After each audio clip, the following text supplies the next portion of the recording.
Yo, what is going on, guys? Welcome back to another Elevate interview. This interview is going to be a great one. I'm here with my man Billy, and I'm just pumped for this. Billy is a guy who's a bit older than our normal Elevate member, if you will, but he's got a young energy about him and just a playful side to him. And I'm just excited to share his unique experience in Elevate, coming on this freaking Appalachian Trail backpacking trip.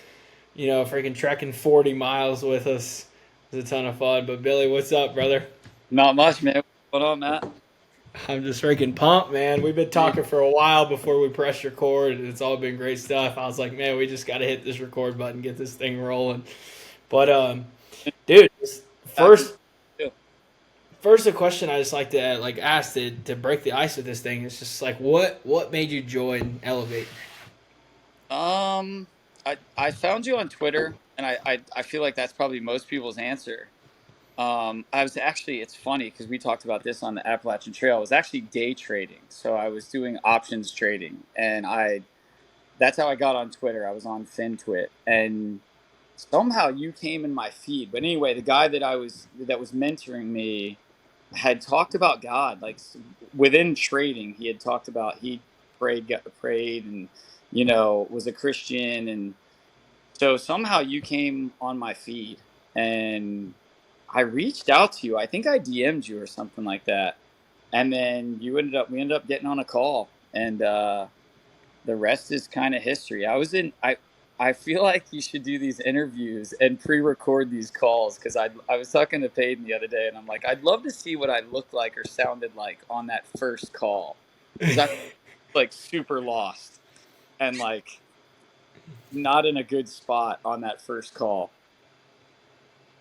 Yeah, I was just kind of thinking back, and I felt like our first call, I mean, obviously our relationship has just clicked since day one. Like, I feel like we're similar in so many ways, despite, our 30-year age gap, if you will. But I feel like we just clicked right away. And I feel like we both clicked because of our intensity in which we live life. I've noticed that we share that. Like, you match the intensity in which I want to go about life. And I feel like there's very few people, very few guys who match that.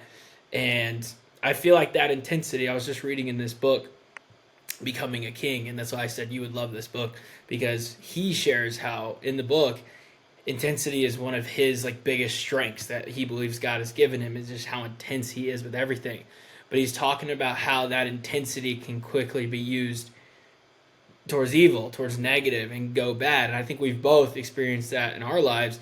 And I know you've experienced that in yours, just hearing a bit about your story. So just share a little bit about how that intensity has taken you to some, rather darker places, negative places, how you've intensely, and I think we almost call it an addiction personality or an addictive personality as well. But I think it's rather just the intensity in which we live life. And Peyton has shared how, how intentional I am. Like, I want to be good at everything. He's like, dude, you're breaking down your backflip. Like, when we're playing Mario Kart, like, you're trying to be intentional and be the best at that. Like, and I see that a lot in you. But talk to me about just how that intensity, how that addictive personality, however you want to frame it, has just taken you down negative routes. Yeah, so about maybe 3.5 years ago, I was 40 pounds overweight. Um, was not. I played college soccer at a D3 school, so played sports all my life. And then kind of just as I got married and got older, got away from fitness, and got into bad habits that I think all adults do. I think COVID was probably the worst thing that could happen to me with having all that time off and all that free time and things like that. I think it really intensified some of your bad habits. Hmm. So 3.5 years ago, I decided to get a hold of my life and turn to sobriety. And because it was, just that was probably, yeah. And like you said, I do everything intent, if I'm going to do something, I'm going to do it 100%. And that could be good things and that could be bad things. And it was definitely like that with alcohol. at nights I would just get home and all the stresses and all the worries and all the family things going on, and would just turn to alcohol. And so 3.5 years ago, I decided to get my sobriety, decided to stop drinking, um, and get my fitness back and get my diet in order. Ended up losing 40 pounds.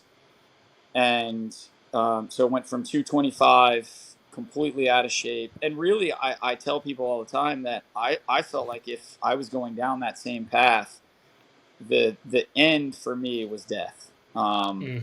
My father died of lung cancer. My mom is not in great health. Um, so I really felt like that was the end game for me. And I tried to, you know, I think as everybody does, they struggle with trying to do things and make changes in their life. And I was never able to make anything stick in my life as far as fitness or getting healthy until I did it for myself. Mm. And once I decided that I loved myself enough that I wanted to do it myself, it stuck. And so I've been on that trip for, I guess, about 3.5 years, and have no intention of looking back. And now I've completely, and that kind of brings us to when we met. I was, I always preach all the time. I'm like, there's four pillars to overall health and wellness, and it's exercise, diet, sleep, and relationships. Mm. And before I talked to you, I never put any amount of validity in relationships. I felt like that was kind of, I felt like that was the weakest link. And I felt like if that one fell, it's no big deal. I still have the other three. And then I met you, and everything changed from that point on. Once I decided to strengthen that pillar, it has completely changed my life. So, Before we get too deep into this with elevate relationships and of course faith and everything, I want to just like go back 3.5 years ago. You make this decision. Okay, I'm turning to sobriety. Was it like you said you did it? Finally. I know you said before you had attempted to do it for your kids, for your wife, for your family, and then you finally made the decision like I'm going to do this for me because I love myself. Was there a rock bottom moment? Was there like what kind of just made you just say, all right, like I'm doing this for me? Like what kind of built up to that? Was there like a rock bottom, or was it just a build up to finally I'm done? I don't know. I kind of just had this epiphany one day that, I looked at my life, and um, I actually am a teacher. I'm a coach. I'm a leader. I try to, you know, so I'm responsible for setting an example. Mm. And I just had this epiphany, to my wife, to my kids, to everything that I upheld. I wasn't being that good example, and I didn't feel very proud of who I was personally. And I just looked kind of like that look in the mirror moment, like, are you really? I felt like I think I've talked to you about this before, but I felt like I was kind of leading this double life. Like, on the outside, everybody thinks everything's great. I have a great family. I have a fantastic wife, you know, and behind closed doors at home, things weren't going that great for me personally. Felt very isolated, felt very selfish in a lot of my actions, didn't feel like I was a very integral part of my family. Felt like they were kind of doing their own thing while I was, being selfish and doing my own thing. And I just had this look in the mirror moment like, you're just not that great of a person, And it just said, this is the moment where you make the decision, you start loving yourself and start upholding the vision of yourself that you have, or we're going down this other path, and that's going to lead to maybe you not being here anymore. And I really felt like that was the fork in the road. Like it was it was let's start living, or let's go ahead and prepare to for the alternative. I really felt like that was the moment. That's deep. That's deep. And I think like the biggest thing I'm taking away from this is I truly believe in like the list of priorities in relationships. And I know we're about to talk about relationships probably for the rest of this freaking interview, but the list of priorities, relationship number one, God, which we're about to get into. Relationship number two, self. I think you have to put yourself at the top. If you don't have your oxygen mask on, you can't be there for your family. You can't be there for your wife. So it sounds like you finally just put yourself in the priority of just where you belong. And I know that was putting you at the top. And then now joining Elevate and watching you grow, I know now God has been placed at the top. And sounds like you've just got your priorities in the alignment. And we'll get to the whole God thing, but would you agree with that? Of just like you finally put yourself at the top of that priority list and started taking care of you in order to be that, I guess, beacon for others. Yeah, it's funny because when you're going through tough times like that and you're being very selfish and self-centered and not loving and caring to others in your family, it's selfish. It's a selfish act. But then to make that change, you have to be selfish as well, which is kind of a crazy thing to think about. For Um, sure. but if I was going to do it for, oh, I got to do this for my kids or I have to do this for my wife, inevitably something's going to happen where we're going to get in an argument and I'm going to look at it and go, well, why am I making this change in my life for her? She doesn't care, or you know, she's being argumentative with me. She doesn't care about me. And so I'm just going to keep doing what I'm doing. Um, but then when you look at yourself and you make that change for yourself, the only one you have to blame is yourself. If you do not follow through on that action, you cannot blame anybody else. There's no more excuses. It's only you. So I feel like that was the turning point for me. It was like, okay, now I have only me to blame. If this is not successful, the only one I can blame is myself.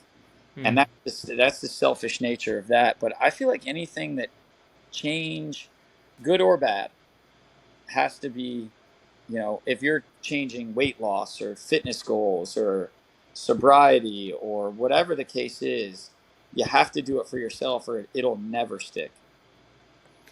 I feel like as we're kind of talking about this kind of double-edged sword thing going on, I'm thinking about two differences in being selfish. And I'm thinking about the intensity that I shared earlier, of like how it can be used for good, how it can be used for bad. So I'm kind of thinking about those strengths can go both ways. And then thinking about the selfishness, well, clearly that can go both ways. But then you kind of led me to the thought of ownership. And I think that's the biggest thing. When you're being selfish, when you're playing that negative kind of lower self, when you're playing into that guy, it's I'm selfish in terms of I'm the victim. Yes. Everything else is, this is my problem. Why isn't anybody caring about me? Like I'm struggling. I'm struggling. Like, hey, look at me. And then there's that selfishness of I'm gonna own this. Of like, hey, I am struggling. I'm the problem. Like it's me. Why? I know why no one's looking at me because I need to own my shit and I need to step up and be a man worth looking at. Like I feel like those are the two. I think ownership is the difference in the selfishness we're kind of talking about right there. Like those were literally just my live thoughts as we're working through that thought. I don't know about your take on that, but I feel like that's kind of the point we got to. Yeah, I feel like you're completely right. I feel like one is the selfishness and victim mentality, like, oh, woe is me, why am I this way? Or um I have all these things going on, that's why I'm doing these things, versus taking ownership and really taking action. And you talk about this all the time, is just being action oriented and following through on those actions. And that is the difference. Victim mentality, lower self versus higher self, leader of yourself, and taking ownership of yourself and not blaming anybody except yourself, because ultimately we are the one in charge of our actions, right? Like we have free will to do what we want to do. So I mean, ultimately you have to be responsible for your own actions. 100%. I think that's just a perfect segue into kind of talking about the relationship with self. I think we've been talking about it this whole time, but really putting a label on it of, I kind of shared a bit on it in the elevated identity course, which you went through. And I think we just had so much growth out of that course heading into the Appalachian Trail, which we'll dive into. But the relationship with self of, I truly believe it's the lens in which you filter life through. And I always give the example of like, I could have jumped on this interview and been like, Billy, you're looking great today. And you could have taken it one of two ways. Thanks, Matt. Appreciate you, dude. Great relationship with self. Or you could have said, why was I not looking great yesterday? Like, same comment, and you could filter it in two different ways based on your relationship with yourself. And I think like, we're talking about victim, we're talking about ownership, like these two different, selfishness routes you can go. And I think the relationship with the self is like how you decide, how you choose to decide. Like you're talking about this free will, like we get the choice to decide how things come into our mind and how we perceive them. Like we choose our beliefs. And I fully believe the relationship with the self is like just so vital. And I think like your path, I think you just started again putting yourself where he belongs in the priority list and just building up this relationship with yourself of, hey, I can be this guy. I can be this secure leader who's encouraging everyone and, has this playful side and can live intensely, in the good way, not in a negative manner, and actually be somebody. What do you think, like, if you had to draw back to something, like, how do you think that switch kind of flips of like, I realize I can be this guy. Like, how do you start seeing that guy rather than seeing the lower self? Like, where do you think maybe that switch kind of flipped for you, or how you started developing that vision? Because I feel like it takes a vision to start building a relationship with yourself. I think I had been instilled at a young age. I was lucky enough to grow up in a family that was together. Parents were together. I think sports help out a lot in overall self confidence and just just overall mentality, working towards a common goal, having confidence in yourself. And I happen to be good at sports too, so that helps out a lot too. Build your confidence, and then somehow over that period of time, I had lost a lot of that stuff. A lot of things happened in my life. My dad passed away. We had talked about it before. My dad actually tried to commit suicide when I was at a younger age. Um, Dealt with depression. Um, Mom had some health issues and some addiction issues.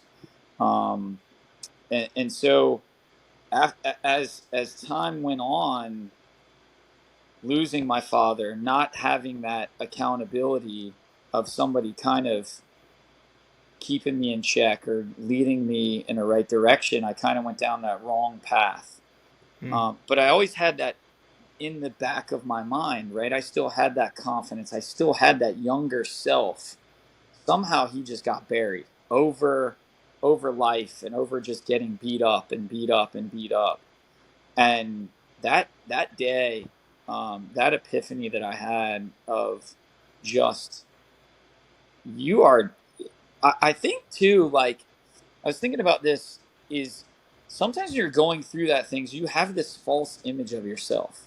And that moment when I looked in the mirror and I was kind of said to myself, you are not as cool as you think you Mm. are. Like you are, I just had this, and that was kind of my rock bottom. It wasn't like anything that happened in my life. It just was this image of it that I needed to build myself back up. I needed to, that everything was kind of broken down to the foundation, and I needed to start building myself back up. And like we had talked about earlier, that is my personality. When I get my mind focused on something, it's 100%. I'm either gonna do it or I'm gonna die trying. And that was my goal. I'm gonna change my life. I'm gonna lose weight. I'm gonna get fit. And my wife used to tell me all the time, and I never really took it. She's like, she has a brother and a sister, and she would always tell me, my brother is gonna walk Kayla down the aisle, which is my daughter. And those are some of the things I thought about when I decided to change my life. Like, I'm going to do that. I gotta get myself, for me, so I can enjoy these things. I can enjoy walking my daughter down the aisle. I can enjoy my grandkids. And those are the selfish feelings that come in when I wanted to change my life for the better, was those thoughts of, and you talk about it a lot too, those visions. I had that vision of walking Kayla down the aisle. I had that vision of kissing my grandkids. I had those visions of growing old with my wife. And those are the things that said, I want to change. I'm tired of being tired. I'm tired of being sick and tired, and I'm tired, and I want to change in my life. Vision is vital. I put that out just the other day, and I think it's just so vital. And I mean, one, I appreciate your vulnerability on this interview, man. Those are some deep moments you're sharing. But like, vision truly is vital, and I feel like if you can't see it, see who you're becoming, like, good luck. I think it starts with vision, and I think vision truly comes from God.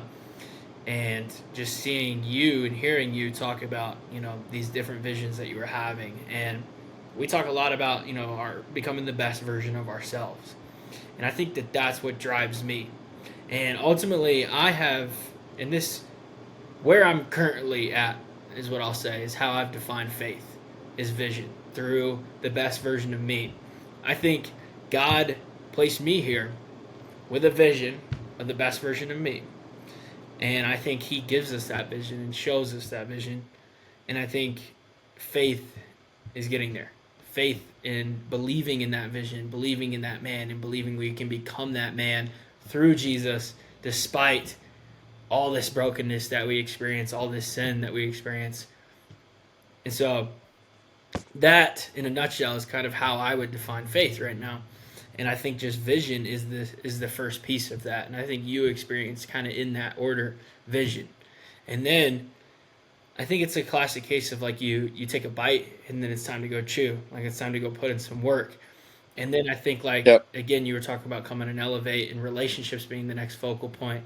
It's kind of another bite, another layer of the vision, another bigger piece of the vision. And now it's time to chew. And that's exactly what you're doing is you're taking relentless freaking action. But talk to me about vision right now when it comes to just what are you envisioning in the best version of yourself? Like, I'm hearing you say this, and we're at completely different stages of life. I'm 21, you're 48, you already have a wife, kids. Your career is you're well into your career. I'm just getting started. So like talk to me about how you vision and how you have an approach of energy and motivation to go achieve that vision at such an older age. See what I'm saying? I feel like I just want to hear your Yeah. perspective on that.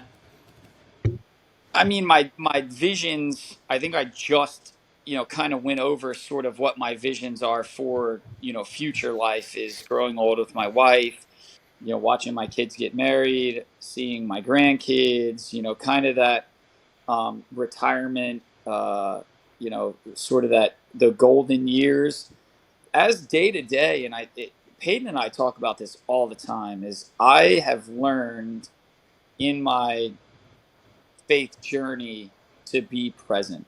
Like I look towards, and we talk about the little things all the time. It's those little things that I do on a day to day basis that prepare me for the day Mm. ahead. And that constant gratitude, that constant thankfulness of another day, another opportunity. Um, and then I bring that, and the grace that God gives us, and trying to give that grace to others and show that love and compassion to others on a daily basis. And we talked about it, just it's simple little things like, when students walk in the building, hey man, your hair looks great, that's a great t-shirt, like, just showing that love and compassion for the Yeah. kids. And that brings me joy when I can put a smile on a kid's face, when I can, coach somebody, and they end up winning the game or whatever the case is, and they have that smile. That's the joy that I have. But I've coaching and teaching before I found God, and coaching and teaching now is completely different. And it's only because I have that compassion and empathy and grace and love. And that's the thing that we had talked about when we first met, that I was missing from my life, was that loving, caring, compassionate individual that relationship with God brings. And that's really what I was missing. And that's what I try to do on a day-to-day basis is, you know, be more Christ-like. Be, you know, what would Jesus do, right? Like, and it's so difficult sometimes to do that, but God gives you that filter, right? God gives you that, you know, is this the right decision? He kind of gives you that gut feeling, or that moment in your mind to question what you're about to say, and is that loving, is that compassionate, is that the right thing to say? um so yeah, I mean, that's my, on a day-to-day basis, I try to be present, always know that he's leading, and I try to lead with that grace and love that he shows us. Amen. Jordan Peterson, going back to your talk about the little things, Jordan Peterson, I'm not sure if you're familiar with him or not, but he shares the example of greeting your wife when she comes in the door. And he shares how that's such a small moment, but those small moments add up so much more than the big moments, or what we deem big moments.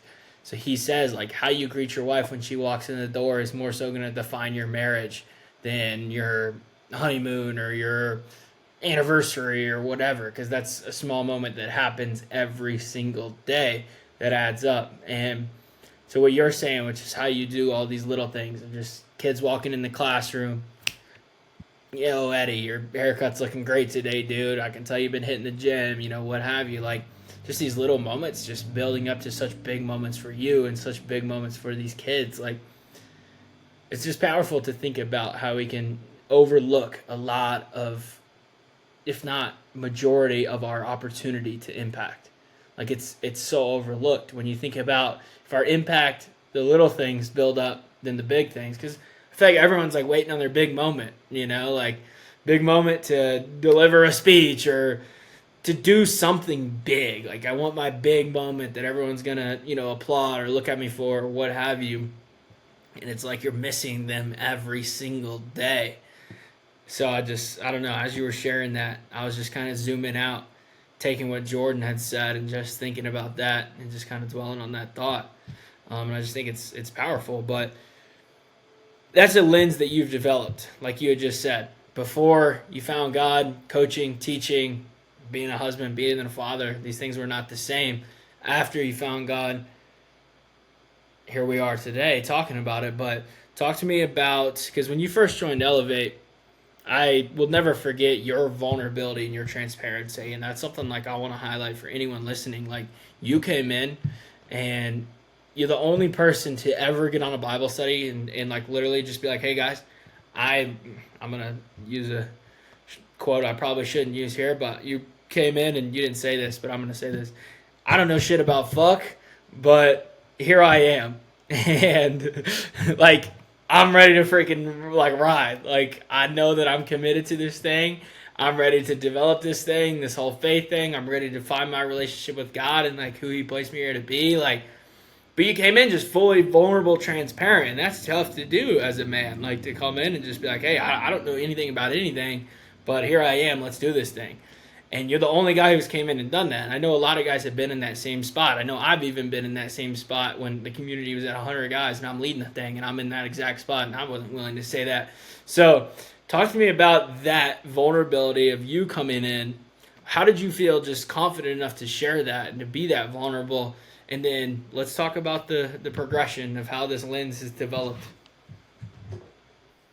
Um, yeah, I really didn't know anything about anything. I had no idea about, you know, I'd read the Bible when I was younger. I got I got confirmed through the church. So I was familiar with God, but I always thought that, before I got in Elevate, I always thought that people say, "Oh, God speaks to me," and all this other stuff, and I'm like, "Really, God speaks to you?" So I remember when I used to pray, and I used to think that God was going to be this audible voice going, "Billy, you should do this," or saying like, but like I thought it was going to be this audible voice, like, and so I didn't know anything.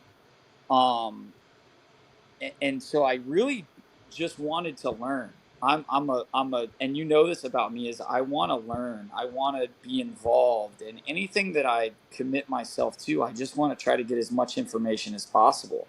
So, and me being frugal too, I'm like, okay, I'm getting in this group. I want to try to take advantage of whatever is offered, right? I was looking all around. I'm like, all right, they got a Bible study. I'm getting in that thing, and so it was a little weird first when I got in there. Like, never older guy, never really done Zoom that much or like a Discord call or anything like that. Never. Some people got their cameras off and some people got their cameras on, and I'm like, all right, what do I do here? Do I put my camera on or off? And I was like, all right, I'm just gonna put it on, and then. I don't know. One of you guys was like, "Hey, can you introduce myself?" And I was like, "Oh my god! All right, here we go." So, and I'm a talker, so like that introduction was probably like 5 minutes long, and so that was probably a little bit of the vulnerability. But it was great, man, from the get go. Really, that first Bible study kicked it off, and leading up to the identity course and then to the AT Trail has really developed me into the man that I am today. And like I said, I wish I had a copy of that interview that we had, that first call, because I feel like I'm so different in my vision of what faith and God is today than even maybe what I had 2 months ago. First getting into Elevate, had a completely different view about what God and what my role as a Christian is back then as today. That's so powerful, dude. It really is. Like, and I can relate in a lot of ways of just how my faith has developed. Like you said, like people like, oh, they're hearing from God. Like, you hear that, you're like, I'm not hearing anything. Like, they must be on drugs. Like I don't know what they're smoking, but sign me up, right? Like, they must be smoking something, and it's not like you have these audible things, but like I'll give my experience of like when people say I hear from God, and I would love just your raw take on it. When I would say that, like that I've heard from God, I feel like it's a lot of intuition, like pulls, like pulling on my heart. You just like, oh, I know I shouldn't have done that, or oh, I should do that, or just like, boom, like that should be happening. Is one way that I would say, and then I would say another way is vision, of just like God gives me a vision, and I've been experiencing this a lot lately. How before we jumped on, I was kind of talking about everything I've dreamed of as a kid of accomplishing. I feel like a lot of it has been God giving me a vision, and like starting a gym, like it was something that I kind of ruled out, and now, I mean, kind of spoiler alert, I guess, but I don't know. Here we are, but it's like something like I don't really think that's for me, and then now it's like, oh, okay, that's what that was about. Like in high school, I started a version of this community. It's obviously very small scale. It wasn't what it is today, but like started a version, and then it kind of dissipated. Didn't really work, but I felt the pull to start something to bring guys together to help build each other up. And you could talk to my brother and validate all this. He was a part of it all. And so then now here we are elevating. It's like, oh, that kind of came back around. So I feel like vision from the past or current vision, like vision would be another one. Like, so like intuition, pulls, vision. And then I think speaking through others. I think this one is another way that I hear from God. Like, just like something somehow will happen. And it's just like, huh. Funny you just said that. I was just thinking about that. Or funny you just said that. Somebody else just said that. Or I just saw this. And you just said exactly what I just saw. Like, kind of coincidences from other people speaking that are just like coincidences are God's way of staying anonymous. Like, coincidences that are just way too real, way too vivid to be coincidences. Like, those would be kind of my different ways. I think when I would say heard from God, I would kind of break it down into that. What is, now that you've developed this relationship with God, you're doing a lot of time of being present with Him. Like, how would you kind of say you hear from God, if you will? I would say 100% the exact same way. And I think we're similar in a lot of ways. So maybe we hear from God in a lot of similar ways, but definitely, definitely through others. On the AT trail, just one particular, and we can get into it when we go about the AT trail, but he was directly speaking through somebody because it completely changed my whole outlook on faith and what um, my job as a servant or as a Christian or as a follower should be. Completely changed it. It completely changed my whole outlook from more of a, I don't want to say negative, but more of a working, like I'm not worthy kind of attitude when I first got into faith, to a completely loving, more powerful, more abundant, more Mm. energy type mentality. So working through others, coincidental. I went to a sermon, or went to church, and my pastor was talking about the blueprint, like God's blueprint for you, and nothing is coincidental. Everything happens for a reason, and I truly believe that. Like, there was something that we had talked, and before the AT trail, somebody had dropped out, and you had ended up asking me about the AT trail, and this was on a Sunday, and I had met my brother, and it was right after Father's Day, and he had brought me. I think I told you about this story, but he had brought me a knife, a pocket knife, and I'm like, dude, what am I gonna do with this thing, man? Like, I don't, like, not into like knives or anything like that. He's like, open some letters with it or something like that, and I'm like, all right, cool, man, I appreciate it, thank you so much. And then you called me that day, and you were like, hey, man, like, somebody dropped out of the trip. Would you like to go on the AT trail with us? And I was like, my brother just gave me the knife. I'm building that relationship back with my brother that I lost through this relationship with God. Now I'm trying to reach out and build relationships. My brother gives me the knife, and then you call me that day to go on the trip, and now I know what I need to use the knife for. So I brought it on the trip with me. I don't think I ever used it, but but Another layer of this too is the elevated identity course, which I want to dive into and kind of build up to the trip, and then we'll hit the whole trip experience. But the elevated identity course is something that you joined Elevate and you put your focus on relationships all in, main relationship being God, and you were focused on, if I build this relationship with God, it'll kind of infiltrate all my other relationships, and boom, it's exactly done that. But I was like, okay, I have this course all around building an elevated identity, rooting your identity in Christ, like all this stuff. And you're like, cool, sign me up, whatever. And we were going to go through it one on one. And I was like, hey, I know you're in the business of building relationships. Like, would you be interested in doing it with the group? I was like, you just kind of take your pick. We talked about it. And you were like, you know what? Like, I'll do it with the group. And the group just so happened to be all the Appalachian Trail guys that were going on that trip. And then a guy falls out, and then next thing you know, you've already gone through the course with everyone. It was just like a perfect build up and opportunity for you to have already gone through the course, and then just to step into that role and go on the trip. So just another crazy little coincidence, if you will. I feel like just from my end that I was thinking about. But let's freaking dive into relationships, man. Let's dive into faith. Let's dive into this course.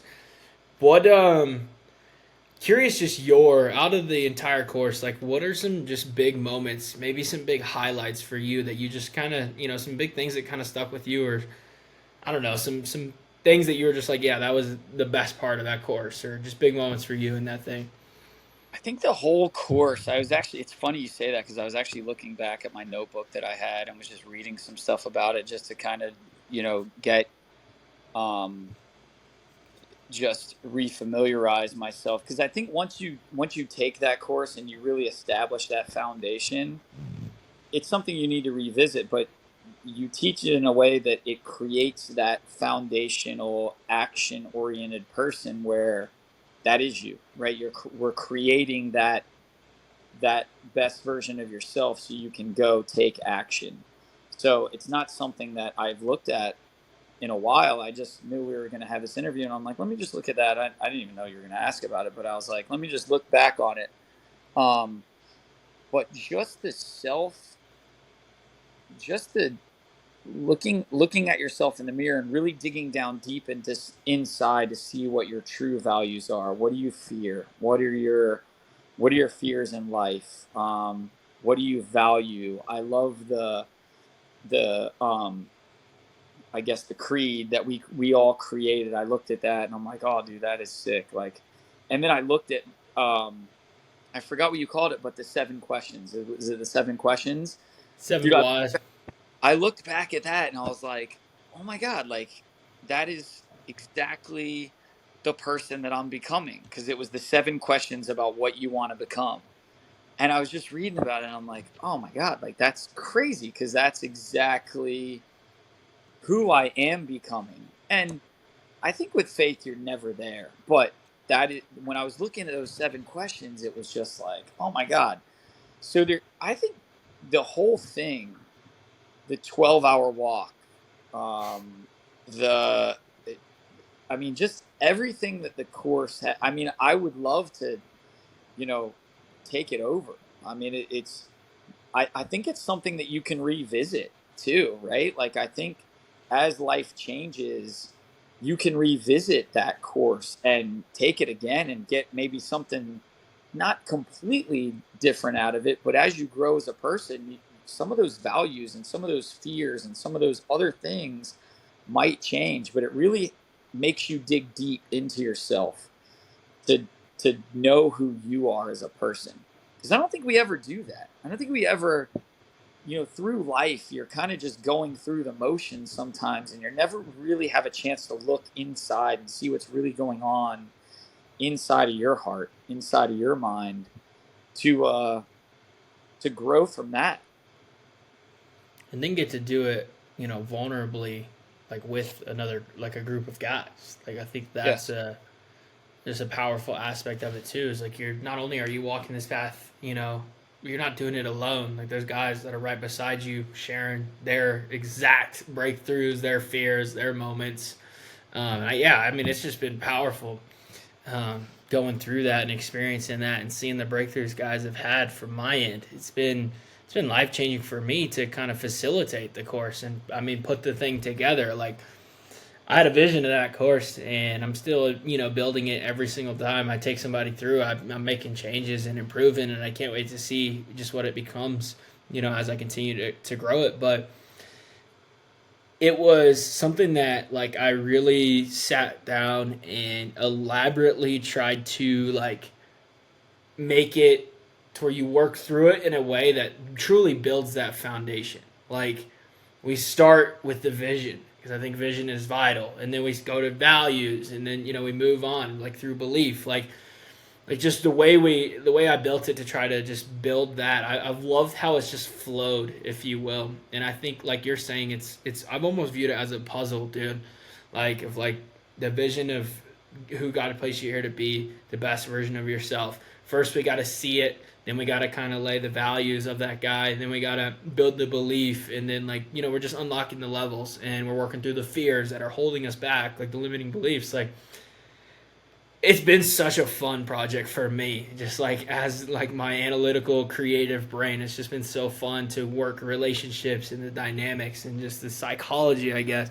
It's been such a passion project. So, hearing, like, you kind of talk about it in that way is just really affirming for me. It's been just great to hear. But let's dive deeper into the 12-hour walk because I think this is such a big thing, and I think it's just a monumental thing for me and that I've done in my life. And I know like every guy who does it, life change. Like it's amazing. So I think I just want to highlight that for anyone listening. Like one, just go type in 12hourwalk.com and go freaking do the thing. But 12-hour walk is exactly that. 12 hours, zero inputs. Doesn't matter how long you walk. None of that matters. It's just about 12 hours of literally nothing. No phone, no music, no nothing. And Billy got the opportunity to do it on the Outer Banks, out on the beach, because he's a freaking legend, lives in such a nice area. Talk to me about just your experience. Walk us through that thing, dude. Was completely nervous about it. Didn't know what I was going to do for 12 hours. I was like, I don't think anybody can even picture that or put themselves in. I'm just going to be 12 hours by myself because, like the guy, and I watched the video through the course, but he says a point where when's the last time you've been by yourself, or think about the longest time you've been just you and your own thoughts. What's the longest period of time in the last 20 years? And I was like thinking about it. And I'm like, I have no idea. Like, I really don't have any idea. So the thought of it, first off, was super overwhelming. So now you got to conquer this fear of what am I going to do in my own thoughts for 12 hours? Like the whole build up, the anticipation. So set a plan. I mean, I'm probably a lot like you, analytical. I had a plan set. I know what time I'm going to leave. Know what time I'm going to come back, and had a backpack, notebook, and that's it. I brought like random stuff. It's the same thing for the AT trail. I brought like random stuff that I like completely didn't change of clothes. I was like, oh yeah, I'm gonna jump in the ocean. I brought a bathing suit. Like, no, didn't. So had a backpack and really just walked out and then came back. And I did it for, walked out 6 hours and then walked back 6 hours. Um, and it's amazing, like all the thoughts that go through your head. Like I had so many thoughts go through my head and learned so much from the actual just 12 hours itself. Um, Simplicity, right? Like you don't need that much to be happy. Like I wasn't miserable. I wasn't dying. It just simple. I had a backpack, I had a change of clothes, and I had a notebook, and that's all I had. Didn't need anything else, and I was completely happy. Um, Destination oriented, right? Like it was, just put. The, I've always talked to you that I'm a grinder, so it was that one foot in front of the other mentality. I kind of took it as more of a. We've talked in the elevated identity community of some guys were doing this more of a mental challenge, and I kind of took it more as a physical challenge. Like I really wanted to walk the whole, you know, 12 hours, and I kind of wanted to suffer a little bit. And I kind of wanted to lean on God and see if I could find some stuff within myself through some suffering. So I wanted to walk the whole time, but that grinder mentality of, one foot in front of the other, the simplicity. I got a lot of I learned a lot about judging people too. We talk about that a lot of, like I said, I went into 7-Eleven and I had a backpack on, and like I probably looked like, I hadn't showered or anything. It was a hot day. It was like 90 degrees that day. I was walking, and so I probably looked terrible. And I had these guys that were like following me around, like thinking I was going to steal something. Or so like I felt terrible. I was like, man, like these guys are like judging me. So, and then people like riding in their cars, like looking at you like, what is that idiot doing? Just walking down the street. So really getting into that judgmental side of, I don't think a lot of times and you've talked about it before, is getting past that judgmental mindset. But when somebody's judging you, it's a completely different feeling. So you really learn from that, like, all right, man, like it's a terrible feeling when somebody judges you. So kind of taught me, like, let's not judge anybody, leaning on God, simplicity, grinder mentality. And then I really, halfway through, I was struggling about 6 hours in, hot, like feet were already starting to hurt, calves were hurting a little bit. And this lady was walking and started talking to me. And I told her about the trip, and she was super religious, like does devotionals every morning. And for an hour until we got to, I kind of made this loop, and she stopped at the beach and I kept walking back this way. But for about 45 minutes, all we talked about was God. And it was like right at the halfway point, and it was like this little angel that he sent me that was like, all right, man, just keep going. Because, dude, I had my phone with me. I never broke it out, but I could have called at any time. You know, I could have called my wife and gone like, all right, come get me. Like, I can't do this. And right at that midpoint, it was like God sent me this lady just to walk with me and kind of hold my hand through the process. And we just talked about God, and, you know, and then it re-energized to walk the rest of the way. Um, so yeah, it was super, it was very, very cool. And I tell people I did it, and they're like, "What? You did what?" They like think I'm crazy, but A lot of guys have shared about essentially the decision to quit. Like I've heard that a lot. Like for me, I never even had the thought of quitting, but I've heard a lot of guys share that. Like at one point, there was like a moment where I was like, "Oh, I could pack this thing up. Like I could chalk this thing." I know. I mean, just in the last few weeks, I've had probably 4 guys share that with me, and I think it goes right back to belief week, where we talk about belief, action, outcome, and how what you believe, your action must match that belief. And then you will get the outcome, and then your belief will be reinforced. And it's one of those things where in that moment you have an opportunity to complete something like the 12-hour walk, to tell other people, hey, I went and did this 12-hour walk. Yeah, they're going to think you're crazy, but let's be honest, we're leveraging status from that, of achieving things that other people don't achieve. Like, or it could have gone another way of, hey, on hour 6 I copped out of the 12-hour walk. Like, you have a decision to make right there. And I think it goes all the way back to the start of this interview when we were talking about selfish, left or right. We have one way to go. You know, you get to choose your relationship with self, how you're going to take it, how you're going to perceive it, victim, victor, if you will. Like, yep.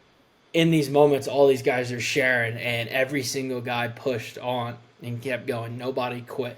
Scott, my aces, he was talking just last week of how it started hailing on him, and he just freaking kept pushing. Like he said he went, got his raincoat on, came back out, and kept going. Like that was it. And I was like, man, that's just huge. Like building that belief. I just think that's such a vital thing. Is like it's crazy. Like you get alone for that many hours, and in the beginning, you're kind of searching for all the distractions.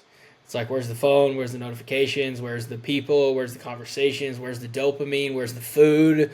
Like, you start seeing all these ways that you just distract yourself and keep yourself occupied and entertained. And then those kind of wear off. And then it's like, I'm like ready to give up on myself. Like, you start to experience that. And then finally, you get to this point that I think is presence. And I've defined presence as getting on the other side of your own thoughts. And so, talk to me about, and I think like that was your pinnacle, like you talking to that lady about faith. I think after that conversation, I believe you found presence, and I think you are somebody who has really embodied the 12-hour walk in your daily actions that you do. Talk to me about presence, and talk to me about your morning routine that goes right along with presence. So I've had ever since the AT trip. Um, you know, I had talked to Austin about this. You know, I kind of equate faith, and I was talking to somebody the other day, and this is kind of off tangent, but like I surf, so I live at the beach, so I surf some, and I equate faith to like, you know, sometimes you're riding that wave of energy, right? Like everything's going great, man. Your relationship with God is awesome. Like, you know, we're riding that wave. And then sometimes you're just kind of waiting for the next wave. You're kind of just hanging out on your board. And then sometimes you get freaking crushed, man. Like, you know, you drop in on that wave and you just get crushed and you get turned around. Um, so after the trip, I was like riding this wave of energy. Like God was, man, I knew God loved me. Sammy Burns really helped me out with a lot of that, man. He was just like, you know, God, like he made it personable to me, and we'll talk more about that. But like, so I came back and I'm like, just understood God loved me, and there was nothing I could do. I felt really unworthy before the trip. Like I was always struggling with the narrow gate, and not all these people are going to get into heaven. What do I need to do? I'm not good enough to get into heaven. And then when I got back from the AT trail, it was like, nah, that's not what it's about. God's here to give me energy and give me power and give me love. And that's what I'm supposed to bring to others. I can't, like, I feel like sometimes faith can be sort of give you negative feelings. Like everybody, and we've talked about it before, but I was riding that wave of energy, and like I lost that for a little after about 2 weeks or 3 weeks. I kind of lost it. Hmm. Like I was in that waiting pattern, or got kind of had a couple bad days, and I really realized through my morning routine, and I'll go over in a second, but like he's always present. He's always there. It's when we're having bad moments, or we're having anxiety, or sad feelings, or whatever, that comes from us not being present. Hmm. It's always there. So I really looked at it and I'm like, okay, what's been different the past 2 days, right? Like the 2 days that I wasn't feeling super great with, just personally. And I'm like, I didn't pray as much. I didn't lean on him. I didn't burden him with any of my problems. I didn't go to him and tell him about any of these things. He's always there. I gotta like lean on him. And that's so when we're talking about being present, that's really what I feel like when I'm having tough times. I have to be more present because he's always there. Hmm. And so my mornings, I usually and I'll switch it up sometimes. The order, I'll get up, make a cup of coffee, and then I'll go work out, and then I will go to the beach, and I'll go do some grounding. So just stand on the beach, and then I'll do my breath work. So not a whole. I'll do mobility. So I'll do a little bit of stretching, and then I'll do some breath work. And then as I'm feeling that energy from the sun and the clouds and things like that, I'll just, as I get that last breath, I'll kind of bring my hands together and I'll just pray to God and just thank Him for another opportunity. And that's my one-on-one time with God. And then I'll come back home and I'll do my normal. Oh, I'll come back and I'll usually read a chapter in the Bible. I'm in Job right now, so I'll read a chapter in the Bible, do a little journaling, and then I start my day. And it's just a great foundational piece to start my day with. That praying, that gratitude, that reading the Bible every single morning, the working out, that discipline and gratitude just carries me through the day. But I think about presence a lot, and I know when I'm not having a great day, it's because I'm not present. It's not because God's not present. He's always present. I mean, yeah, look at anyone listening, like, and I'm thinking about this in my life. Like, when you're stressed about something, you're not present. You're thinking about that bill that needs to be paid, or that flat tire, or, that relationship, or that conversation, or that whatever it is. Like, you're thinking about something else. Like, all these things. And then the more you kind of think about it, the more it compounds, and you start, it just feeds on itself. Like, you're totally out of the presence. And that's why I just wanted you to highlight your morning routine, because if we just look at it, going and training, well, one, coffee, let's start there. It's the only way to start the day. But I love black coffee, and I always say, because I don't think anyone really enjoys the flavor of black coffee. It's an acquired taste, if you will, but when you take a sip, it's bitter. We all know it's bitter. I think it just brings me back to the present moment. Like, when you take a bitter sip of black coffee, you're not thinking about anything else. You're in your morning, you're just like, yep, there it is, like dirt, of course. And then you head into training. When you're training, you're present, especially when you're training as intense as we do. Like, when you have an intentionality around your training, you're training intensely, and you got things like goals on the calendar. Like, you're talking about wanting to run a marathon. Like, when you got goals on the calendar, like, you're training and you're present because you're working towards something. Like, again, presence there. going, grounding, soaking up the sunrise, like seeing these views, being present with such an amazing view. Like, I know you're always posting these pictures, like every single action you're taking, breath work, focusing on your breath, like present, present, present, present, present. And so many people, they wake up, hit their phone, out of the present, hit the news, out of the present, just getting jerked around by whatever the world wants to tell them for the day. Like, it's just crazy. So I just wanted to highlight just presence in your morning routine, because it just seems like that's like just a bulletproof way to just freaking get with God for the day. And then going back into the Word. I don't know about you, but I've never read the Bible and not been completely present. Like, if you open that book, you get in there and you're intentional, like you just are. That's just a book like no other book. There's just a level of intentionality that comes and presence that comes when you read the Bible. So, huge testament to presence, and I think it's just been so life-changing for you. But let's freaking get into the Appalachian Trail, because I know we've been just teasing it all over the place, and I know you've said like this has been like one of the biggest moments, for you, just a life-changing trip that you weren't even supposed to be on originally, and then someone drops out, here you are, and just how monumental it's been. God got God all over it. So talk to us just about the trip itself, the nerves of you're coming, we got 10 strangers about to just go get lost in the woods with no cell service. Like, you hadn't met any of us, you hadn't been in the community that long. Like, just talk to me about the build up kind of to the trip of, and day one of coming. I was actually was when we first had when you first mentioned it. I mentioned that story, but I was kind of like looking for a way out. I'm like, all right, let me let you know. Let me check with my wife, and I was like looking for that, that escape, that trap door. Like, let me see if I can get out of this. I really want to go, but like, I don't know about this. So I was hoping my wife would say something like, "Oh, I don't think we should go. Too much money, whatever the case is." And she was like all on board. I was like, "Oh man, what am I? I can't use her as an excuse now." So I'm like, I can't use her as an excuse. So I initially, I said yes, and we were all good to go. And as it got closer, my wife got more and more concerned, and she started like talking to her parents who live here on the beach as well.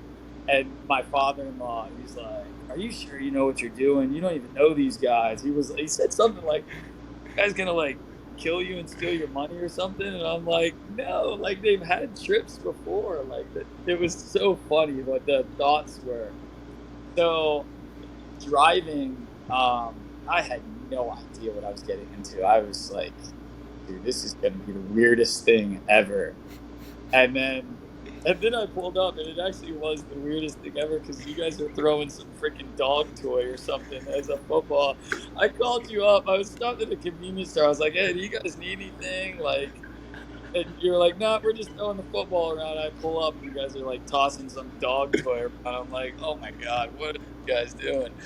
But then every person that came in, like, man, like, you know, hugs and just making everybody feel welcome. It was like we had all known each other. And I always say about this community is, if you ever don't, because we all come from different walks of life. Obviously, I'm like older than anybody in Elevate for the most part, but like, if you ever need something to fall back on, like we don't have a lot in common or whatever the case is, dude, you got fitness and you got God. Like, you can talk about those two things, and just being vulnerable with each other, like problems or suffering or anything going on. Like, it was just completely evident after we started spending time together how much that God was working in that house, just with everybody just being so kind and caring, and it just alleviated any of the anxiety I had going into it. And then we went out to dinner, and then got on the trail the next day. So, and I think we have pictures of the first day of the trail, and everybody's all pumped up. We all got smiles on our face, and then it got tough. I think you kept saying we're going to war. That was your quote the whole weekend. Yeah, we were going to war. There's absolutely no doubt about it. But yeah, man, like it just goes back to the like mindedness. Like everyone is here for the same reason. We're here to get better, to pursue life at the highest level, and that like there's a level of connectivity that comes with that. I think it's definitely been highlighted in our relationship, going back to that intensity. Like we approach life with the same intensity, the same intentionality, and it's like you're able to connect over that about anything. It doesn't matter. Like you could talk about your marriage versus my singleness at the time, like, but we can still talk about these things because we can connect. Of like this guy genuinely cares and he wants the best out of his life, and I want the best out of mine. So we can talk about these things because we are on the same level, we are on the same page, like we have the same goal, the same lens. And I think it's just why guys just connect so well right off the bat. You get out of this car, when you pull up, we're throwing some freaking chewed up dog toy around, like just conversation right away, like no hugs, conversation right away, like we're able to just click right off the bat. It's so unique. But yeah, we go out to dinner, local diner, kind of just break bread, really get familiar with everyone, and immediately like you could just tell it's going to be an amazing trip. Like, and all of these are. It's. I'm honestly so blessed, so fortunate to be able to go on all of these, and just keep experiencing this. But like the energy, man, like dude, everyone's just laughing, everyone's smiling. We're not talking about drama, we're not talking about bullshit in the world. Like we're talking about God, we're talking about goals, we're talking about struggles, we're just so much good energy, good vibes, if you will. Like God's presence is just undeniable, and I think there's no space like it for men. And that's why I'm so adamant on us doing 10 events in 2024. Told Peyton, like, it's going to be a lot on us to plan, facilitate, and the logistics, but there's nothing like it. There's nothing like coming to an event. And I want every single person to have the opportunity to experience it, and maybe not even just experience it once, but experience it multiple times, because it's been just life changing for me. But let's keep rolling through our experience here. Day one, everyone gets into the house. We kind of pack up, load the bags, get all our gear. Peyton brings it in, go to dinner, get the snacks.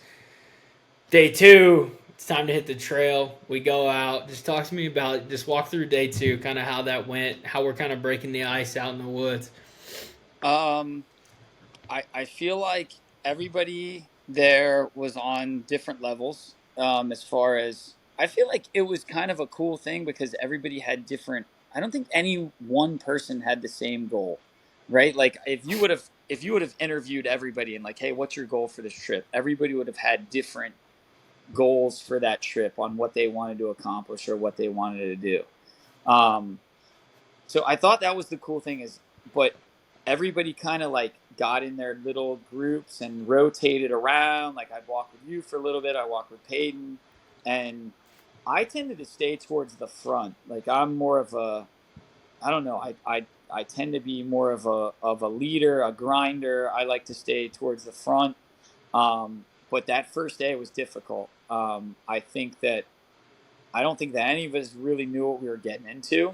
Um, I do not think that I was very surprised too that I was talking to JR. It was funny because JR came and he sent a picture of like, oh, his fire making it. Look at this fire I'm going to build. And these are the boots I have. And I'm like, all right, at least we have one person that's hiked before.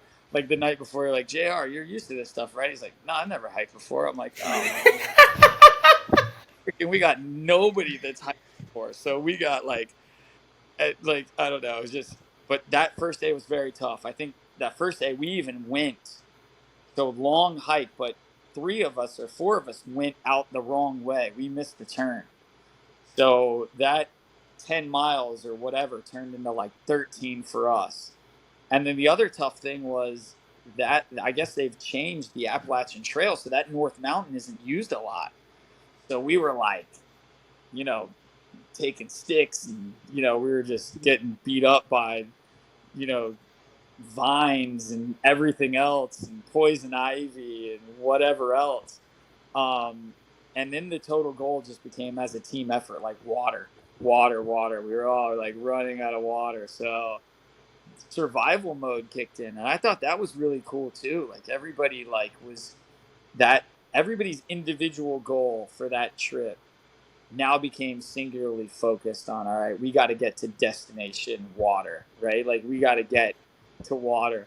And I remember that first day, that last like downhill, man, you look so bad, dude. I looked at you, I was like, oh my God. I was like, Matt is so in shape. I don't know if he's gonna make it, dude. Like, what's he doing? But that it was wicked, man. Like it was like seriously physical challenge like I've never done before. That thing was freaking dude through the vines, and then that last downhill descent right before we found water, and literally our water was like it was like a teeny little creek. We like thought we had found gold or something. It was like this little teeny creek that we took you guys like 2 hours to get water that night.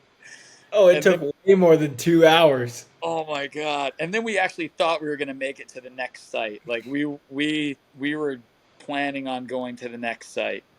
And so a couple of us walked ahead, and then Peyton had the wherewithal to go, I think we should go back. We're not going to make it.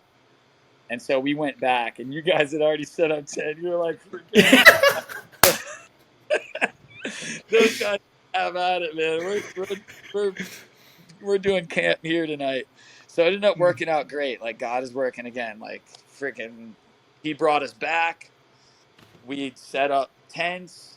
It rained on us all night, but dude, it was great. Like we ate food. We had some, and then we woke up, had coffee in the morning. We went and hung out in that little like it was a bigger creek, like you could actually swim in it and stuff. So we went and hung out in that the next morning, like kind of took a bath or whatever, I guess, washed off, and then we headed up to the other place, headed up to the second, the whatever, the one with the, I don't know what they call it, the like house looking place. Yeah. It was funny, like, so we're two separate groups, like you're saying, like you and Peyton and I think Nick and maybe Sam. Yeah. That was kind of your group, and then me, Jake, Ethan, Jeff, JR, Austin, and we're kind of in the back. And JR and Austin, they started pumping water at like 2 p.m. and we didn't stop pumping water that night until 9:30. It's like 7 hours of sitting there just pumping water. It was brutal, but so you guys had just gone, and you guys are totally gone, and me and Jake and Jeff and Ethan, we leave JR and Austin. They're like, you know what, we're going to keep pumping water. Just leave your bottles. Like, we'll come through with the water. Like, we don't know when we're going to see water again, so let's capitalize here. So they stayed back to continue to pump, and me, Jake, Jeff, and Ethan, we're like, all right, we're going to catch up to these other guys. Like, eventually they'll stop. We got to get there. We got to keep pushing. Well, we get across that road, and we didn't know where to go. Like, there was different options. So we were like, it's got to be close. And I was legitimately like, if it's not like right up here, like we're turning around. Like, I'm done. Like, we cannot do this anymore. Like, Jeff was really struggling. We were all struggling, but like we were in that, just me, Jake, Jeff, and Ethan, and we were just like, man, like this is it. So I just made the call. We had been kind of talking about it for probably the last mile or so of hiking, the six of us, of like, do we have all the stuff we need to, like, all six of us just camp, and you guys can camp on your own? And we were like, yeah, we should be good. Like, it seemed like we had like the even numbers of like guys with tents, like the pairs, the buddy system we had going.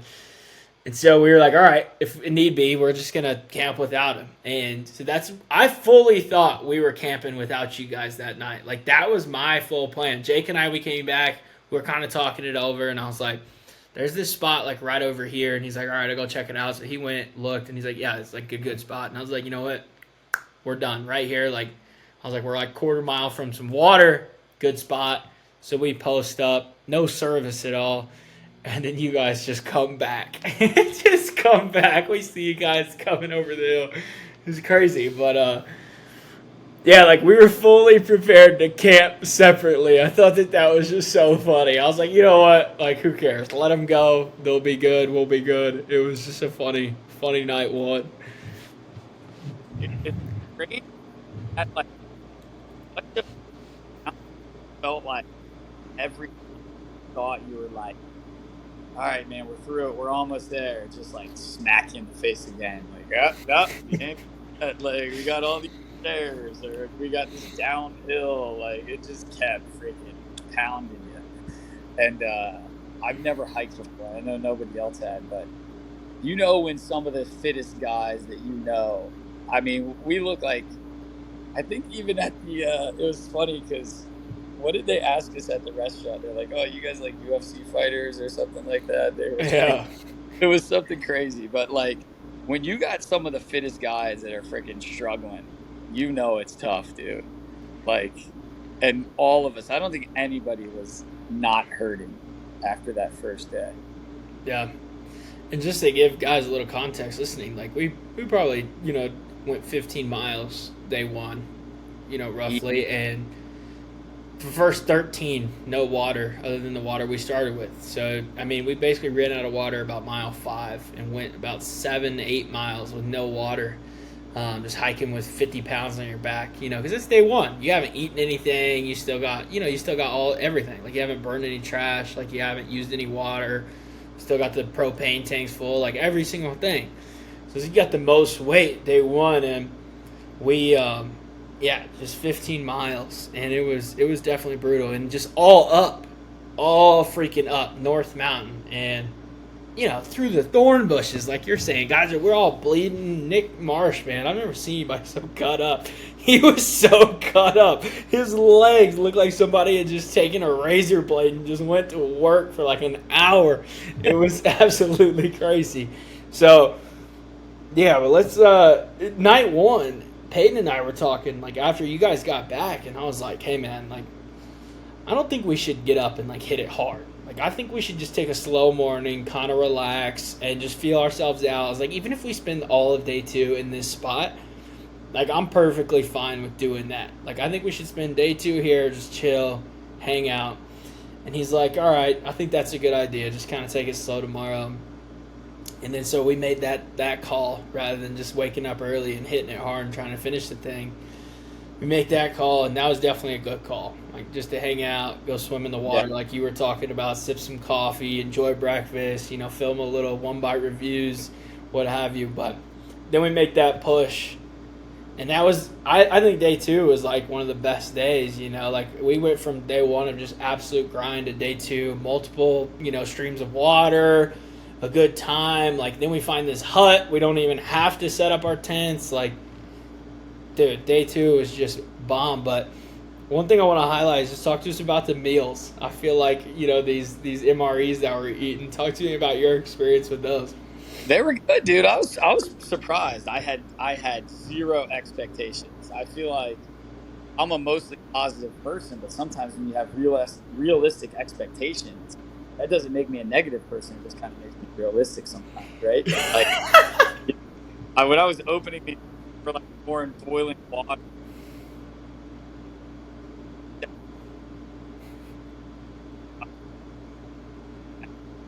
and dude, they were pretty good. Like I don't think there was one meal that I had that was bad.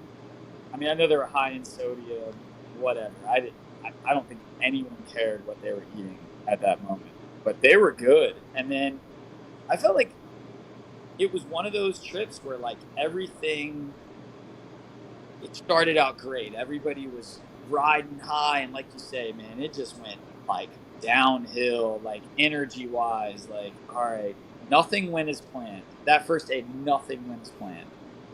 And then the second day, man, it just everything fit, man, like that puzzle. It was like, we found that place. We didn't have to set up tents. Like there was a killer area to set up a little bonfire, and we hung out and we played cards, and like it was just an amazing. Water was right down there. They even had like a porta potty. It was the worst smelling thing I've ever smelled in my entire I life. never went, bro. Dude, man.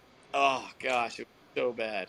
But anyway, I mean it was set up perfectly. We didn't have to do anything. We just had to lay our mats out and that was it. And then the next day was easy. We went up to the top and we hit the rocks, the Tinker Cliffs, took pictures. Like, it seemed like it was so much more. And that was another thing that I learned from the trip is like, I always had struggle with patience, and I always struggle with like perfection. And I think to some extent maybe you're the same way, because we're both driven by wanting to win and wanting to succeed. So when things don't work out our way, it kind of is frustrating. And that was one thing that the trip taught me, is that we still were able to have fun and still able to enjoy and get the most pleasure out of that trip, even though it didn't go exactly how we planned it. Like, it was perfect, even though it didn't fit. I don't know how that trip could have been any more perfect. Um, and it didn't go to the exact plan. So that was one of the things I really learned from that trip, was just to be patient and to be open-minded to adjustments in the plan and not freak out about it. Just enjoy the moment, right? Like, enjoy. You can't worry about things that don't happen. You got to worry about the things that are happening. Amen to that. Talk to me about just the conversations. You know, you said you were having a lot of great conversations with Sam and just some eye-opening things. Like, I know you'd mentioned that before. Like, dive into that. So Sammy and I had went ahead. I don't know if you guys stayed back and and kept swimming in the creek, or maybe you guys were packing up, but we were like, we're gonna go ahead and we're gonna find that other campsite. So we went ahead, and I had really been struggling with, and I had talked to Peyton about this a lot, with the the worthiness. Like, I was feeling very not worthy and very um maybe not like God was loving me, um or I perceived that he wasn't loving me, right? Like, I wasn't worthy of his love and things like that. And I've we've said it before, sometimes Christianity, I feel like, is, it's always like, oh, we're sinners and we're not, you know we're not, we don't deserve anything and all this other stuff, and it's all these negative connotations sometimes attached to Christianity, which I felt like, getting new into faith, I was kind of going about it the wrong way. And Sammy really opened up my eyes to that. And he made it personal to me, where he would just tell me over and over, like, Billy, God loves you. God loves Billy. Like, and told me the reasons why God loves me. And it just made it so much more personal to me. Like, yeah, God really does love me. I don't have to work. He really was able to explain grace to me, and I understood what grace was, but I wasn't getting the message somehow. Like, I understood what it meant, but I wasn't getting the message. And once he explained it, that God loves me, like, he just kept saying it over and over, and it just like resonated with me. I'm like, yeah, you're right, man. God does love me. He loves Billy. Like, he loves me personally. Mm. And that really truly hit me. I mean, he gave me so many other good pointers, like my Bible reading, like reading it in the context of who's talking, who are they talking to, what's the situation, like reading it more in, because I feel like if you read the Bible, you can read the Bible and go, oh, that it's talking to me. That's exactly what's happening in my life. Like that. But when you read the Bible in the context of who is Jesus talking to? What is his message to that group? Like, what's going on in the situation? It makes reading the Bible so much more impactful when you take yourself out of it. And I've really had that help me in Mm. my scripture study, because I was always looking for scripture to, oh, well, that's not talking to me. Well, that's not really what it's about. It's about the message it's trying to convey, not that it talks to you.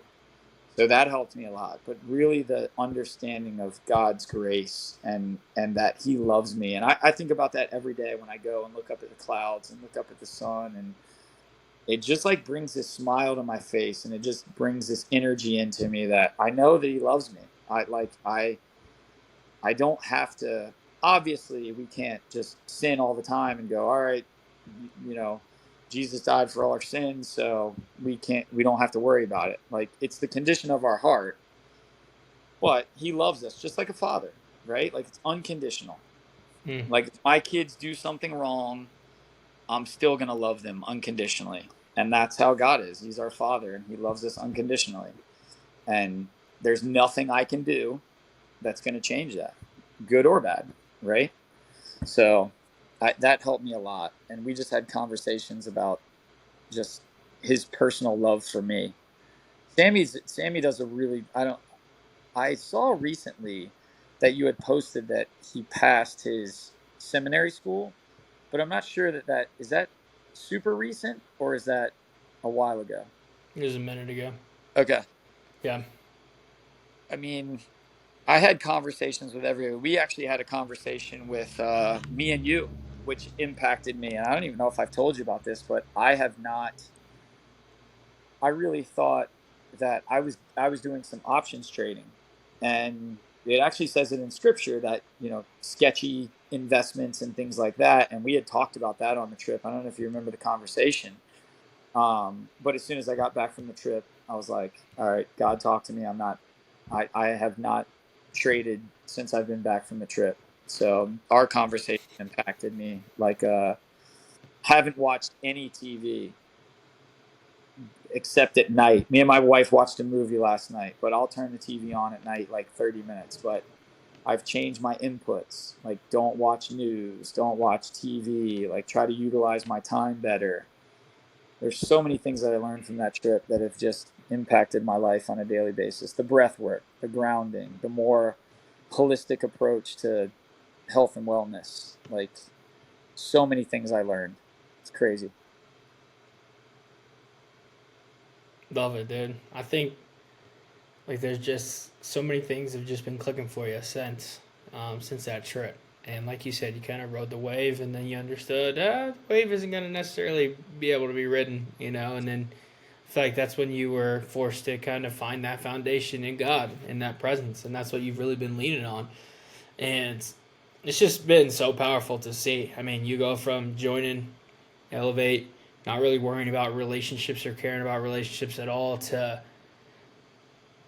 I mean, freaking coming into a Bible study and saying, hey, I don't know anything about anything, to now here we are. You're talking about reading the Word daily, like these conversations with other believers, crushing Bible studies. I mean, there was even that one Bible study you freaking just led the thing. Like it's been unreal to see from the outside, watch you grow in such a short amount of time. And again, I really think it goes back to that intensity that I was talking about in the very beginning, of just like you said, you're a grinder. It's just you do everything intense, and it's like once you get like the right, almost like support and direction and encouragement, like you grabbed onto it, man. And you just went to freaking work, and it's been just unreal to see all the growth. And I don't even like this. God is working. That's all we can come back to, and that's why I got it freaking tattooed on my arm, like. Because it's just like there's some things that are just unexplainable, inexplainable, if you will. Just like thinking about just Elevate's impact on you, and it's like that's not me. Me starting the community, like that is not me at all. Like it's just crazy to just think about that and to see it in real time, and for me, just a surreal moment to get on here and talk to you about your growth and just everything as a whole, man. It's And you wild. talk about that vision too, and I really feel like even though my growth has it's been quick, I still have so much room more to grow. I mean, I see pieces that I can improve and things that I can do more and serve God in so many different ways that I'm excited for that vision of the future. And yeah, I want to go on a mission trip or do something related to the church, and just get more involved in the church community. And so, I mean, you talk about that vision, and I see my growth being so much more. Like, I see so many more areas that I can grow in. And faith is a struggle, man. It's not perfect every single day. I mean, there's good days and bad days, and I think that we actually talked about it in a Bible study the other day that I'm reading about it in Job, that your faith is tested during the struggle more so than it is. It's easy to be grateful and thankful when things are going great. Mm. It's during the struggle and during the bad times that you got to lean on him more, and that's the true test of faith, right? Like I Yeah. trust the plan even when it's not going great. I trust that you know what's going on, that you know what you're doing, and I'm just going to follow, and we're going to see where it leads, right? I think Um, a big piece of that, like talking about faith during the struggle, and a lot of, obviously I've had a lot of conversations around struggle, and growing this community. And a lot of times in talking with guys, the answer almost seems to be right in front of us. And what I mhm. mean by that is like, you're saying like leaning on God. Well, yeah, you can get into his word and you can get into prayer. 100% those things are amazing. But I see other things that are just right here in front of us that we're almost just distracted from, that we don't see. Like for an example, like for me, maybe going through, let's say, financial struggle. It's like God gave me a brother who's a financial planner that I can sit here and wallow in self pity and pride and ego and whatever, and sit here and isolate. But it's like God gave me the answer in a brother, or just leaning back into the community. I feel like you see when guys start struggling, they just start kind of weaning out of the community, self isolate, struggle, and they either fall off or they come back in and say, "Man, I shouldn't have done that."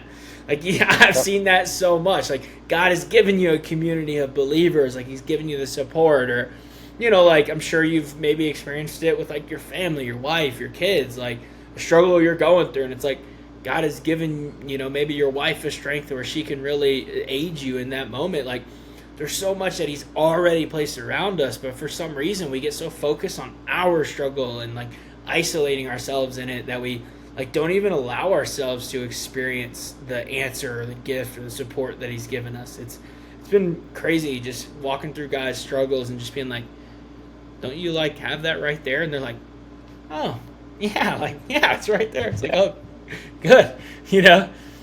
He teaches so many lessons too, and I think I said this earlier, is like patience is one of my biggest lessons. So when I first got into faith, I was this like new person evolving, and my family's kind of like, ooh, I don't quite know you, like where are you coming from, because I'm coming in hot, like I'm like, oh, well, why are we doing this? And I probably sounded very preachy to them, and they're Mm. like, dude, like we've been doing this for like the past, where have you been, man? Like, so he was like, all right, like, Hayden's helped me out with it, and a few others, is just, give them some time and let them adjust to the new person and just keep doing the actions, and then they'll see your true intentions, and they'll see the condition of your heart just by the actions that you're taking, not the words that you're saying, not that you're preaching to them and this is how you should be. Just keep, and gradually the praying at dinner has become more comfortable. The people going to church with me, not that we get everybody on every single Sunday, but like, you know, my wife's been to church and my kids have been to church with me. And so it's a gradual me being patient and just letting it evolve into hopefully what it's going to be. I think it goes right back to belief, action, outcome. Like you have this belief of what you see in your family. Now you just start taking the action. Action's matching the belief, and the outcome is gradually coming. Like it's happening, and you continue taking the action to match the belief. It'll continue happening. I mean, you don't make any change just by speaking words. So, but dude, let's close this thing out here with a few elevate questions I got for you. Just All some right. fun ones that I like to ask. I'm sure you've heard on some other interviews by now. But one question I like to ask is just like, what's your favorite aspect of elevate? Oh, that's easy for me, man. The Bible studies. I love it. I've actually talked to you about this recently. I was, because I'm a teacher, I have summers off. So I was in every Friday morning and every Wednesday night. Like, I loved talking about, I really historical perspective. I love imagining myself back in those times, and if I could, like, be a disciple and follow Jesus, and like, just, I love putting myself, like thinking of myself back then. So I love getting people's views of scripture and things like that. So by far, the Bible studies, I think, are my favorite part. But there's so many good parts. I'd say that's my favorite part. But I love the interaction. Like, if you're ever looking for energy, like, all you got to do is get into some training. Like, Brett Hawkinsmith is big on just posting some big lifts and your energy. And I love reading all your posts. You put a lot of thought into your posts and high energy into your posts. It's always action driven. Like, let's do this as a community, and guys jump on board. There's just so many aspects, and I've met Peyton. A lot of guys I've gained relationships with, but especially Peyton. I really value my friendship with Peyton, big time, through just Elevate itself. So gaining a true friend in the community, but really somebody that I can lean on for advice and be super vulnerable with on that level has been godsend as well. So, I mean, just so many aspects, but I think the Bible study is probably my favorite. Gotta love it, man. And I don't think there's a space like it. Like, I've never found anything, just an opportunity to get in the Word with other like minded dudes and just get raw perspective. Like, aside from, maybe even an in person Bible study or church or what have you, but, I've been a part of some church Bible studies, and the energy and the vulnerability, like, it just hasn't been the same. Like, there's just something so unique about the level in which, again, we are pursuing life that allows us to just be open and connect and vulnerable, especially in something as powerful, as the Bible. Next, Elevate Q, though, what's your favorite channel? Oof. I like I like the Good Morning lately, just because I like to be the first one on there. guys are trying to beat me on the Good Morning, dude. So I'm like, let's go. I love the challenge of being the first one on Good Morning every morning. So I've been digging that one lately. But man, uh, the General gets fired up, dude. The General's good all the time. General's good for good information. There's so many good ones, but I'm enjoying the Good Morning. I want to see somebody beat me on a Good Morning sometime.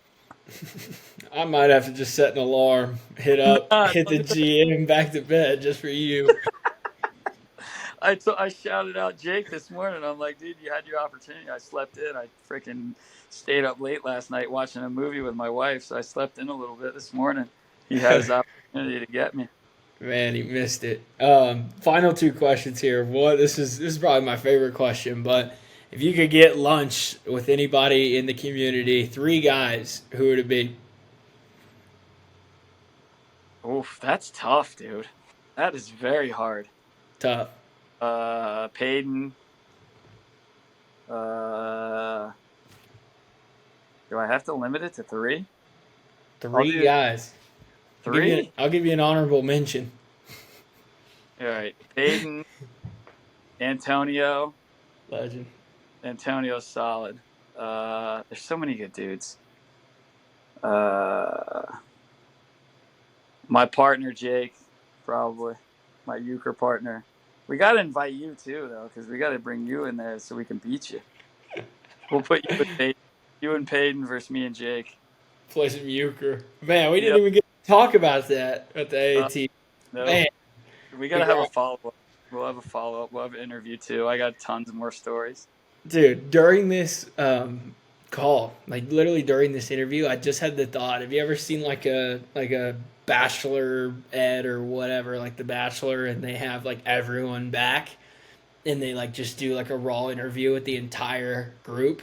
Oh yeah. I think I'm gonna do that for the Appalachian. I may do that for every event, but like during this interview, I was like, I should get everyone on, and we should just talk about the whole thing as a whole. Like, so Yes. we'll have to do that. That'll be a blast. 100%. I would love to see everybody's views about like what their goals were at the beginning and what their different thoughts were. I don't think we've ever gotten together and talked about like everybody's thoughts after the trip or anything like that.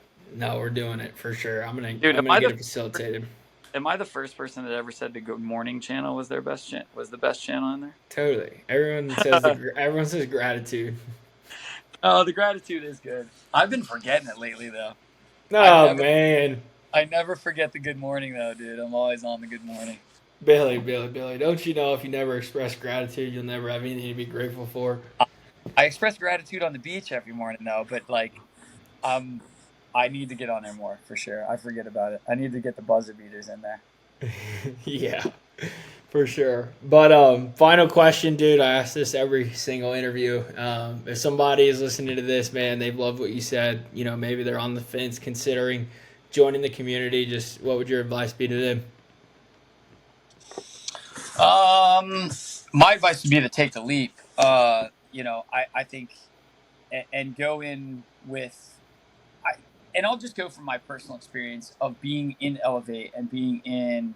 First off, it offers you so many opportunities to get involved. It's not like this Discord channel where it's just people chatting.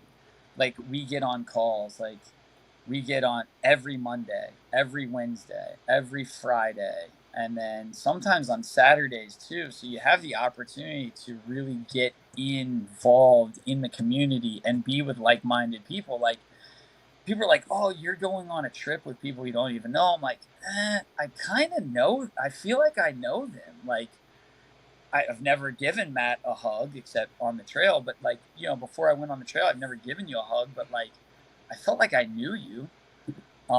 So that I really feel like the opportunity to be around like-minded people, because I think it's very difficult, even being involved in a church, to find guys that are so mentally focused on their faith and fitness. I think that is the combination that puts this group over anything, is not just the focus on praising God and being a servant of God, but also being as fit as we can be and having our body as a temple for God. I don't think there's anything like it. Amen, man. Amen. And we'll freaking wrap this thing up here. I appreciate you freaking taking the time out of your Saturday. You know, you could have been spending time with the fam or out on the beach grounding, doing whatever, maybe throwing up 265 on the bench or 260 it was. Could have been doing a ton of things, man. So I appreciate you just taking the time to jump on here. And I mean, we've been talking for hour, 2 hours almost on this, and then 45 minutes before. So big chunk out of your day. I'm truly grateful for you, brother. 100%. I'm truly grateful for you. I really, I'm not only an Elevate community member, but dude, I'm a Matt Moore fan first and foremost. So I'll support you in anything you do, man. I love you so much, dude. Love you, brother. Truly. Man, I'm going to have me tearing up, bro. But appreciate anybody who listened to this thing, listened to the whole story. And, I mean, you heard what Billy had to say. Freaking take the leap. Come join us. Come connect with this guy inside the community. And let's start getting to work.